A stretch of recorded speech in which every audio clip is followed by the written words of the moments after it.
Hi, we continue with Luke 12 today in verse 4, and I'm very excited to do this video because it'll be an example of how if we don't examine our presuppositions, we can assume we understand what a passage means. But if you recognize that we're imposing presuppositions that would be different than what the original audience, in this case of Luke's original audience of young adult Romans who would be preparing to enter into the service of the elite Roman Empire, then we can hear something completely different. And the issue today is going to be around this phrase in verse 5, according to the New NRSV, "But I will warn you whom to fear. Fear him who, after he is killed, has authority to cast into hell. Yes, I tell you, fear him." And every commentary I've read, whether that's a book commentary or a modern article, has assumed without any argument or evidence at all that that refers to God. I'd like to suggest right away that it's God is the least likely candidate to fill the one whom Jesus is speaking of here, for all kinds of reasons that we'll see once we take away our presuppositions and look at the text in its own context. So before we get into that, let's see where we are. As I showed last time, we've been following this thematic map, or will be following this thematic map through Luke 12:1 to 13:5, highlighting the unity that flows from this, as I showed in the beginning connection here from chapter 11, which began with prayer and ended with commitment to God. So once one hears or sees what God wants via prayer, total commitment is required, and as we saw last time, that provides a kind of apocalyptic eyes that allow one to see the bifurcated reality of Rome or Satan's misrule on earth and God's rule in the heaven and sky, but God's rule everywhere if we can truly see it, which generates the conflict with the empire, which is key to understanding this passage. Because if we don't hear this passage in that context, and we hear it in the context of later Christian theology, it reinforces what we think we know, that God threatens to send people to hell. And I want to underscore there's absolutely nothing whatsoever in this passage about God threatening to send people into hell. So we're going to have to look at that in detail as we go. The key words that we're looking at in this section is largely fear. And as I was noting last time, the fear question, especially those who kill the body, are the consequences of standing against Rome, of being among the people who are known, and that will be what comes up momentarily. We already saw it proclaimed from the housetops here. But it'll be known that you need to testify, and we'll see that here, and we'll see it echoed also in chapter 21. So it's an understandable fear that their lives are at risk, and yet he's trying to assure them that God is not one to be afraid of. There's another one to be afraid of, and that's what we'll soon see. Our passage in Luke is also parallel to what we see here in Matthew 10:26 to 33. The bold parts, as we've been doing, are the parts they have in common. But today in particular, the not bolded parts are different. And so let's look at how Matthew has it versus Luke. And I won't try to parse which one is first. Scholars are divided on that. At this point in scholarly history, I don't think there's a clear basis for deciding. Let's just notice what the difference is. They have in common, do not fear those who kill the body. But Matthew continues, but cannot kill the person, which I translated the Greek psuche as person, which is often translated as soul, but Matthew, writing for a Jewish audience, would know nothing about a soul as something permanent in the human, separate from the body. That's a Greek notion utterly foreign to Matthew's sense of things, and as almost all scholars say about psuche in the New Testament, it refers to the whole person, their essence. Translating from the Hebrew nephesh, which we see here in Genesis 1, is what makes anything alive, humans or animals or anything else that's alive. So psuche in the Jewish context here is translating nephesh, what makes somebody a whole person. So Matthew has it, do not fear those who kill the body, but cannot not kill the person. Rather fear the one who can destroy both person and body in Gehenna. And although most translated as hell, as we have here, I've translated both into Gehenna, which is what it literally says, and we'll have to look at that more closely in a minute. So there's a contrast here in Matthew between killing the body and killing both the person and the body. Luke has it a little different. Luke has, do not fear those who kill the body, and after that can do nothing more. Notice the sequence, after that. Now, what could be done after the body is killed? But I will warn you, and warn is a questionable word, but we'll look at that in detail in a minute. Whom to fear, and literally it's the one, we don't know what gender here, the one who, after he is killed, has authority to cast into Gehenna. Yes, I tell you, fear that one. But after the 5 pennies, we hear, even the hairs of your head are counted, do not be afraid. So do not be afraid of God, but be afraid of God? And that's the paradox that most scholars find themselves in. And what they end up doing, because they assume that without analysis that the one you should be afraid of is God, and they can cite a text from Deuteronomy or elsewhere that God threatens to kill people, and then they can say, well, but let's moderate that a little bit. God won't really kill, or God could kill. It's about the power to kill. But that's not what it says. And they try to get themselves into all kinds of knots to say, no, God, don't have to really be afraid of God, because it says don't be afraid of God. And well, what is it? And what I think is most interesting is it doesn't say it's God. It does say it's God that is the one who takes care of you. Not one of them is forgotten in God's sight, and plainly this is who he's talking about here, is plainly God. But why not mention God if that's who's at issue here? So that's the problem we have to look at. And so to analyze it, let's go back to the beginning of our passage and look more closely. So, I tell you, my friends, and it's a rare introduction here. Speaking of friends, we've seen it speaking of friends a couple times. In 11:5, it was about the person who's looking for bread when he has a friend come at midnight. And so these are the only places in the synoptics where disciples are called friends. Do not fear, and fear, as I notice, is a key word here, and it's support for the previous prediction of the response from the lawyers here back in 1149, which we can look at there. Therefore, the wisdom of God said, I will send them prophets and apostles, some of whom they will kill and persecute. But we'll come back to that in just a minute. Those who can kill the body, and the word for kill here, the verb apoktino, is a few times in Luke, and we're going to look more closely at that in a minute. And after that can do nothing more. And perisoteron, used for more or an abundance. But here, and I already noted the contrast with Matthew. And my own note below is an older note, one I took for granted because the scholars said it was God, that I took for granted too. And I left that there just to highlight that, I had that for granted, but now in preparing these videos, I have a different view.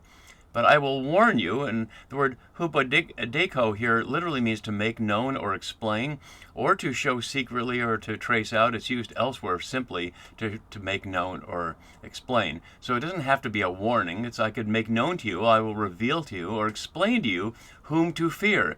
The one whom after he is killed, and that's not exactly what the Greek has here. Down below I have the one with to have killed.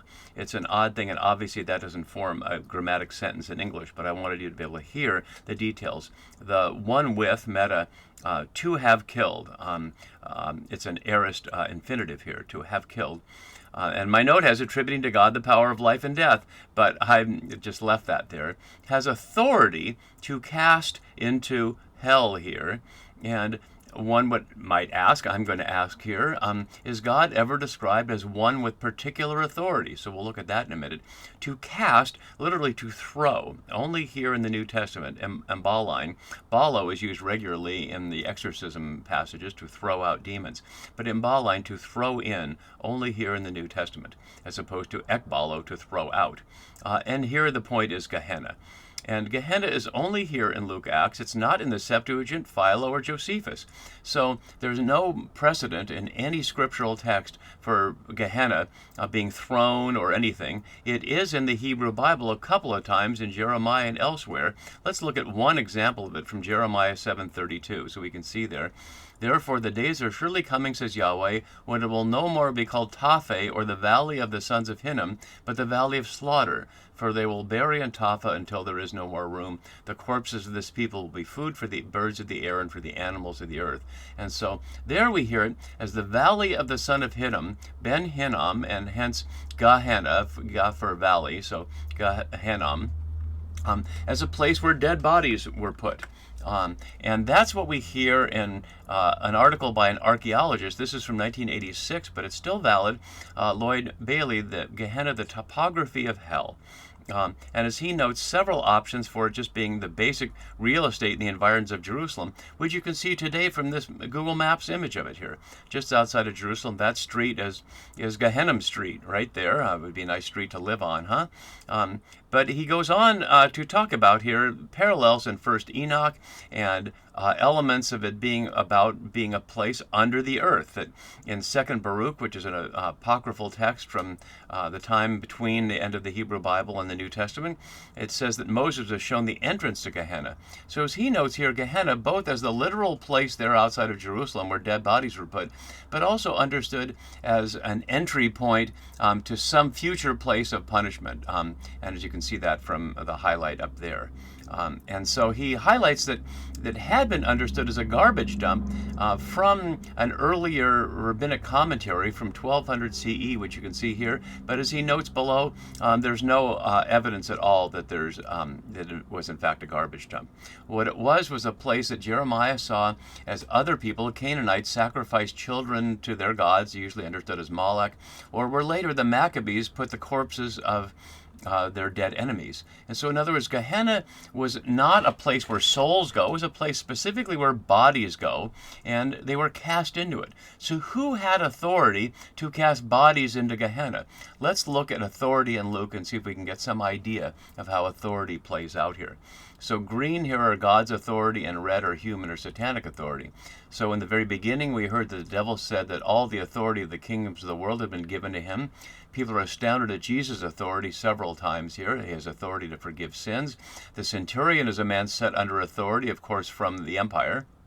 Jesus gives authority to the 12 and to the 70, and we have our current passage here. But just a few verses down, when they bring you before the synagogues, the rulers, and the authorities. So generically authorities, that's not clear if that's Jewish or Roman, but note those are the ones described as authorities. In chapter 19, in a passage, it's plainly a thinly veiled allegory about Herod. The authority of 10 cities is being given by a Herod-like person. And the chief priests and scribes ask about Jesus' authority, and he won't tell them, but we know his authority is from God. And so they send spies to determine his authority, but he tells them it's their hour, the authority of darkness. Then there's more about Herod's authority. Then in Acts is the only place we hear exousia, the word for authority used for God's exercise. The voice of the risen Jesus is, "It is not for you to know the times or periods that the Father has set by his own authority." So the only description of God's authority is for the times of when the reign would be restored to Israel in response to the disciples' out-of-place question after the resurrection. Continues with Ananias and Sapphira about the proceeds from their sale of property being under their authority. Someone who wants the authority of God to put on them so they can receive the Holy Spirit. Paul has authority from the chief priest to bind. That's before his road to Damascus experience, of course, and that's what he remembers here in chapter 26 twice. And then finally, I put this in brown because it's ambiguous, to open their eyes so they may turn from darkness to light and from the authority of Satan to God. So out of all of these, the only time we hear of divine authority is over time. We never once hear about God's authority specifically. How about the intention to kill in Luke? And I won't go over these in as much detail, but if you can see as we go through these, the people of authority to kill are everybody except God, with maybe a couple of two specific examples. And notice specifically rejecting that. When the disciples James and John want to call down divine power to destroy, Jesus turns and rebukes them. And anytime there's a threat of violence from outside, he calls for them to not be violent, to be like doves among lambs among wolves and doves among serpents. So he tells them in the face of violence to not be that way, that he will be killed and rise again. The only exceptions we might see are things like this. Likewise, in the days of Lot, they were eating and drinking, buying and selling, planting and building. But on the day that Lot left Sodom, it rained fire and sulfur from heaven and destroyed them all. It will be like that on the day the human one is revealed. So, likening it to Sodom, and it's likened earlier in that same passage to the flood, is that saying that God is doing it? Well, certainly in Genesis it says that God caused the fire and brimstone on Sodom and caused the flood on the whole earth. Here, this is certainly referring to the Roman war with the folks in Jerusalem and the destruction of Jerusalem, and that's what he's calling them to get out of there. So is that attributed to God? Well, it's Rome is doing it, and the reason it's happening on them is because they haven't discerned the times, as we hear at the end of our current chapter. So is God doing it, or is it saying it will be like that, and if you're not awake, it'll happen to you? So that's one possible situation where it sounds like God might be doing it. The only other is in this parable of the tenants in the vineyard in chapter 20, when they hear the son, the heir, and the tenants kill him and throw him out of the vineyard. Notice parallel to what we're seeing about casting into Gehenna here, throwing him out of the sacred land to the outside. And then the owner of the vineyard will come and destroy those tenants and give the vineyards to others. Is that killing people, or is it simply destroying the leadership of the Jerusalem elite who are seen as the bad shepherds, echoing Ezekiel and Jeremiah at the time of exile, and being given to others? It's ambiguous there. So there are a couple of ambiguous examples, but otherwise there's no examples in Luke's gospel of God being someone who kills, and many examples of the God of Jesus being the exact opposite. The strongest ones, of course, are stories of the father with the prodigal son in chapter 15, who isn't concerned with vengeance or violence at all. Is there last judgment? Sure. And we already saw the metaphorical coming down of Capernaum. Who do you think you'll be exalted to heaven? No, you'll be sent down to Hades. But notice that's of a city. That's not of individual people.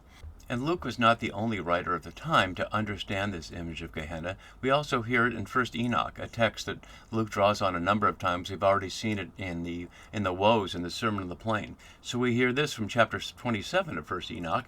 This accursed valley is for those who are accursed forever. Here shall all the accursed be gathered together, who utter with their lips against the Lord unseemly words, and of his glory speak hard things. Here shall they be gathered together, and here shall be their place of judgment. And we get down to verse 8 here about the human one acknowledged before the angel of God. We'll see another passage from 1 Enoch which echoes that similarly. So what happened? Well, I won't get into all the details of it, but Curtatus in this article on the origins of Christian hell notes simply this: it is quite evident that hell is a place of individual corporal and eternal torture applicable to all ages before and after Christ and to all nations is absent from the New Testament. To begin with, Jesus is never presented in the Gospels as introducing new ideas about the afterlife, apart from his conviction that the kingdom of God was imminent.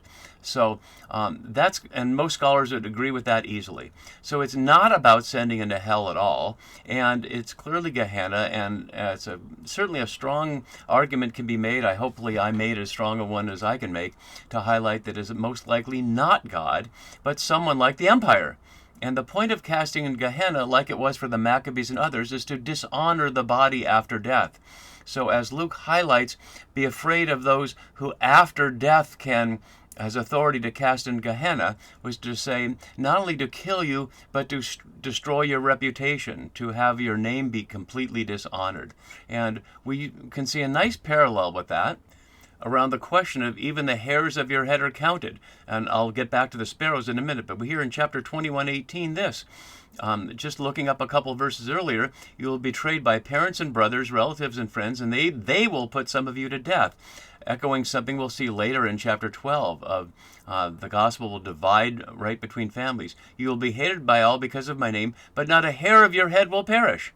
By your hupomene, translated endurance here, you will gain your pasukes. And so notice this is how deeply this is connected with what we see here.